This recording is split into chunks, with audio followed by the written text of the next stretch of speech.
عن أبي هريرة رضي الله عنه قال قال رسول الله صلى الله عليه وسلم من كان يؤمن بالله واليوم الآخر فليقل خيرا أو ليصمت ومن كان يؤمن بالله واليوم الآخر فليكرم جاره ومن كان يؤمن بالله واليوم الآخر فليكرم ضيفه۔ حضرت ابو حریرہ رضی اللہ عنہ سے روایت ہے کہ رسول اللہ صلی اللہ علیہ وسلم نے فرمایا، جو شخص اللہ اور یوم آخرت پر ایمان رکھتا ہے وہ اچھی بات کہے یا خاموش رہے، اور جو شخص اللہ اور یوم آخرت پر ایمان رکھتا ہے وہ اپنے پڑوسی کا اکرام کرے، اور جو شخص اللہ اور یوم آخرت پر ایمان رکھتا ہے وہ اپنے مہمان کی عزت کرے۔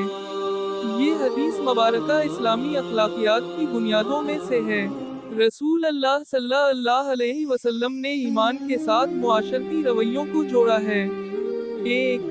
زبان کا استعمال۔ مومن کی پہچان یہ ہے کہ وہ زبان سے صرف اچھی بات کرے یا خاموش رہے۔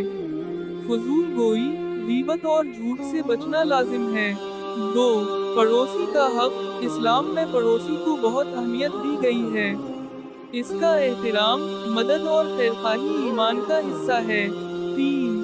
مہمان نوازی۔ مہمان کو عزت دینا سنت نبی صلی اللہ علیہ وسلم ہے، چاہے وہ رشتہ دار ہو یا اجنبی۔